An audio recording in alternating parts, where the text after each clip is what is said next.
యుద్ధ ప్రాతిపదికన పంచె అగ్గట్టుకొని కోడి పందాలకు దిగినట్టు కూర్చొని ఉండి కాన్స్టిట్యున్సీలో ఇద్దరు కమ్యూనిటీల మధ్య గొడవలు పెడుతుంది మీరు కాదా డిప్యూటీ స్పీకర్ హోదాలో?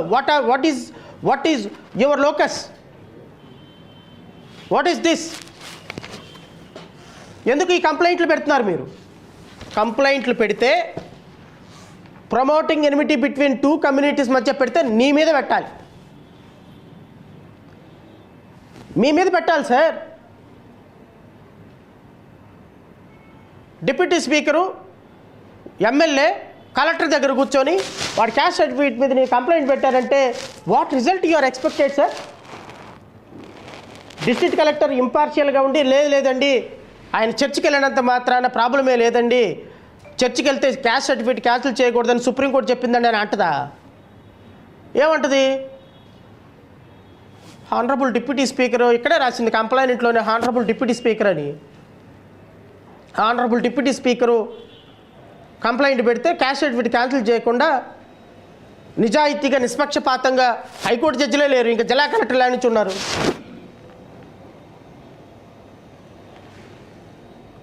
కాన్స్టిట్యున్సీలో రాష్ట్రంలో ఎవరైనా ఒక దళిత ఆఫీసరు, ఒక ఆఫీసరు, ఎస్సీ ఆఫీసరు ఎవరైనా ఒక క్రిస్టియన్ మాట మాట్లాడితే గద్దల్లాగా ఆయన మీద పడిపోతున్నది మీరు. అంటే మీ మీద మేము పడవనా? మేము పడితే ఎలా ఉంటుందో తెలుసా? మేము పడితే వారు వన్ సైడ్ అయిపోద్ది. రఘురామకృష్ణరాజు గారు మీరు అనుకుంటున్నారేమో, మేము పడటం అంటూ మొదలు పెడితే పంచలెక్క పట్టుకొని పరిగెత్తాల్సిందే మీరందరూ. మాకు చేత కాదు, టైం వస్తుంది మాకు కూడా, వెయిట్ చేయండి. మీరు 5 సంవత్సరాలు ఆంధ్రప్రదేశ్ రాష్ట్రంలో అడుగు పెట్టినప్పుడు మీకు బాసటగా నిలబడింది జడా శ్రవణ్ కుమారే, ఒక దళిత వ్యక్తే, గుర్తుపెట్టుకోండి.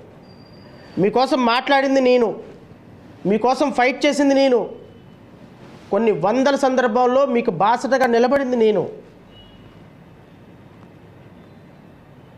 కానీ ఈ విధమైనటువంటి అటాక్ కరెక్ట్ కాదు. వ్యక్తిగతంగా మిత్రులు అయితే మిత్రులు అయ్యే ఉండొచ్చు, బట్ ఈ విధంగా ఒక ఐపీఎస్ ఆఫీసర్ని టార్గెట్ చేసి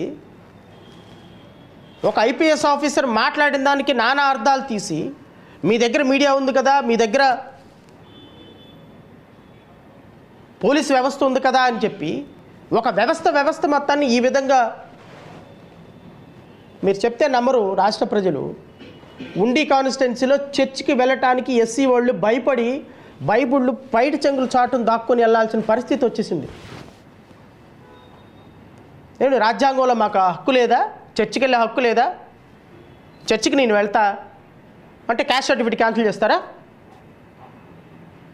మా అమ్మ మా నాన్న చనిపోతే సమాధులు కట్టుకుంటాం, క్యాస్ట్ సర్టిఫికేట్ క్యాన్సిల్ చేస్తారా? చేస్తారండి. నేను మసీద్కి వెళ్తాను, నన్ను ముస్లింగా మార్చేస్తారా? చెప్పండి సార్. సుప్రీంకోర్టు జడ్జిమెంట్లు అన్నీ చదువుతారు కదా, పోనీ సుప్రీంకోర్టు జడ్జిమెంట్లు మాకు తెలియదండి అంటే నేను చదివి వినిపిస్తా, చదవండి మీరు కూడా. చెప్తా మీకు ఏ సుప్రీంకోర్టు జడ్జిమెంట్ ఏం చెప్పింది అనేది చదివి మీకు వినిపిస్తాను.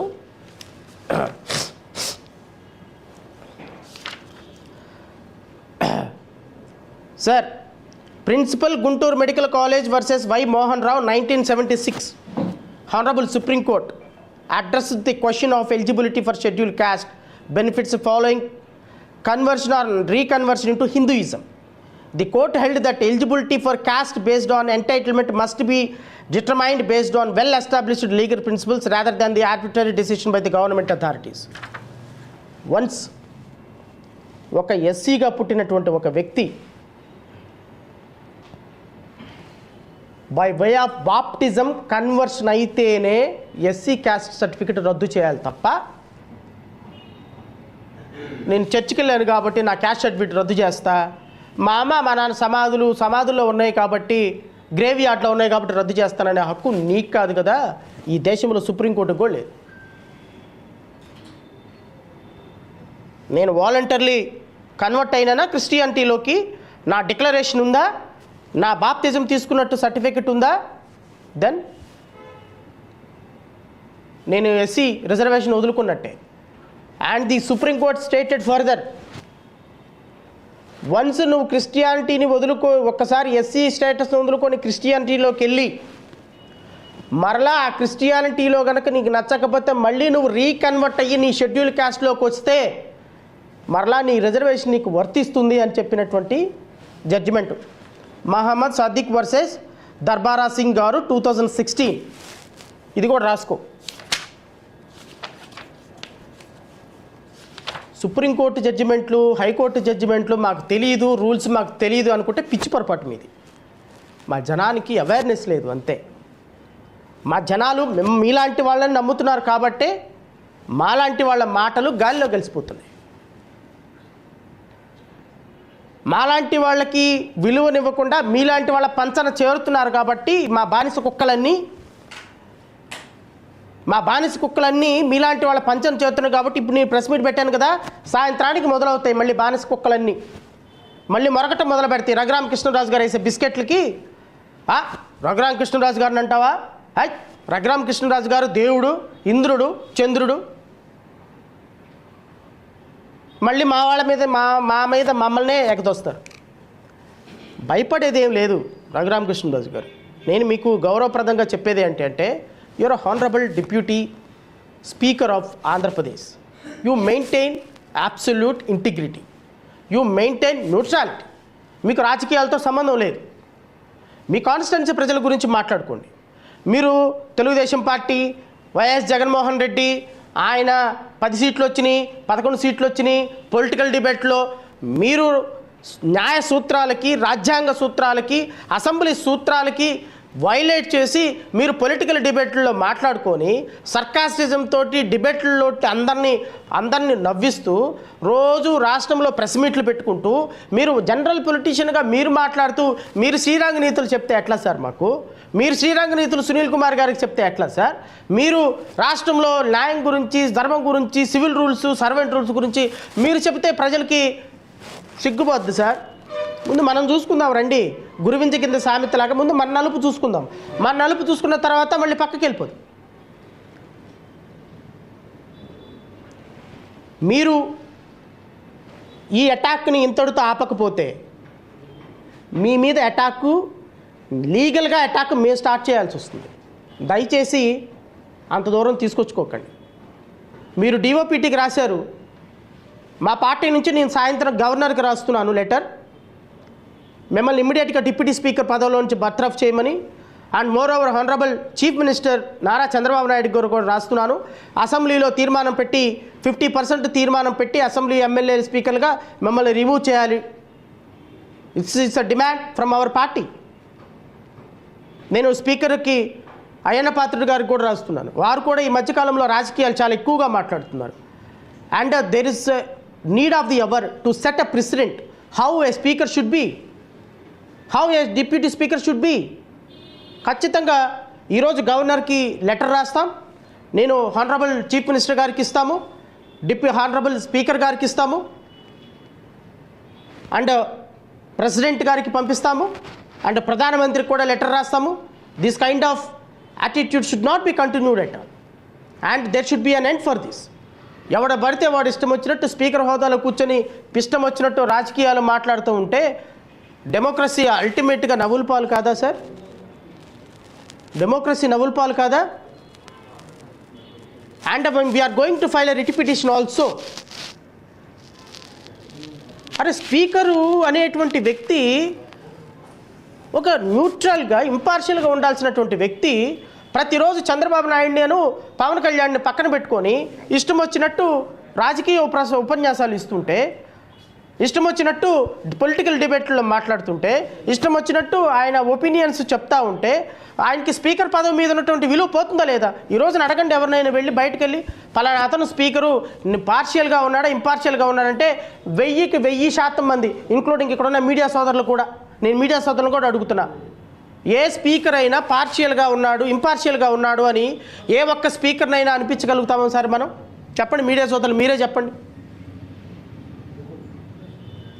రాజేష్ మీరు చెప్పాలి. ఎవరైనా స్పీకరు ఇంపార్షియల్గా ఉన్నాడండి, రాజకీయాలకు అతీతంగా రాజకీయాలకు అతీతంగా ఇంపార్షియల్గా ఉన్నాడు అని ఎవరైనా సరే ఒక పేరు చెప్పు నాకు. ఎప్పుడూ లేదు. బట్ ఇది కాదు చట్టం. This is not the law. Judge అనేటువంటి వ్యక్తి, మనం ఎందుకు వెళ్తాం జడ్జి దగ్గరికి?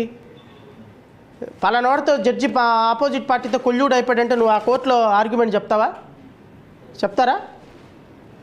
ఏమంటావు నువ్వు? సార్ నాకు జడ్జి గారి మీద నమ్మకం లేదు సార్, నాకు వేరే కోర్టుకి ట్రాన్స్ఫర్ చేయండి అని అడగరా? అంటే అర్థం ఏంటి?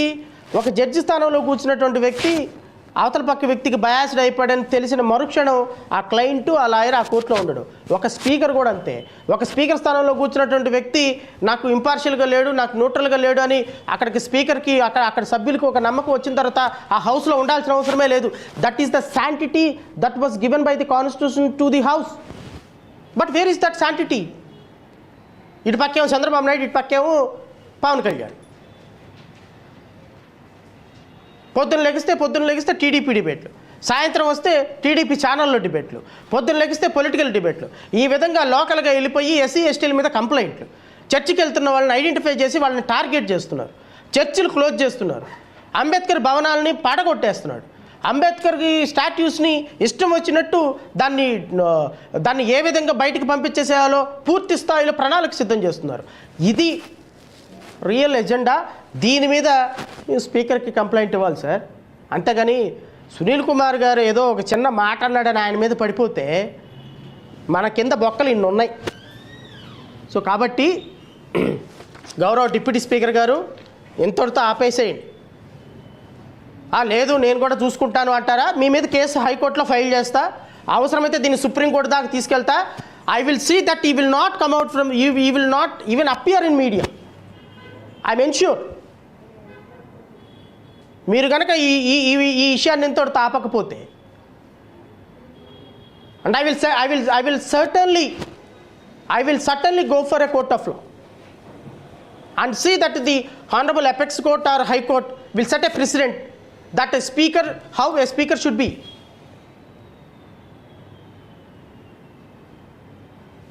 And అధికారం మంది, మన ఇష్టం, ఎవడు మాట్లాడినా ఏం మాట్లాడటానికి లేదు. చంద్రబాబు నాయుడు ఇష్టం వచ్చినట్టు and out of the contest అయినప్పటికి కూడా, because this is the need of the hour, I should mention this. గత ప్రభుత్వంలో జగన్మోహన్ రెడ్డి మీద ఉన్నటువంటి కొన్ని కేసుల్ని విత్డ్రా చేసుకున్నప్పుడు ఇదే వర్లరామయ్య, తెలుగుదేశం పార్టీలో ఉన్నటువంటి వ్యక్తి, ఇదే జనసేనలో ఉన్నటువంటి వ్యక్తులు, వీళ్ళందరూ హైకోర్టుకి పరిగెత్తుకుంటూ వెళ్ళిపోయి అబ్బబ్బబ్బబ్బబ్బబ్బబ్బ కేసులు ఎలా విత్డ్రా చేసుకుంటారో నాయనో, అసలు కేసులు విత్డ్రా చేసుకోవడానికి ఎక్కడ ప్రొవిజన్ ఉంది, what is this democracy, what is this legal system అని గగ్గోలు పెట్టి గోల పెట్టారు కదా. మరి ఫైబర్ నెట్ కేసు ఎట్లా క్లోజ్ చేసుకుంటారు చంద్రబాబు నాయుడు గారు? మద్యం కేసు ఎలా క్లోజ్ చేసుకుంటారు చంద్రబాబు నాయుడు గారు? అండ్ సూపర్ 6 ప్రజలకి, సూపర్ 7 మాత్రం చంద్రబాబు నాయుడుకి. సో సూపర్ 7 స్కీమ్ని అద్భుతంగా అమలుపరుచుకుంటున్నటువంటి పవన్ కళ్యాణ్కి, చంద్రబాబు నాయుడుకి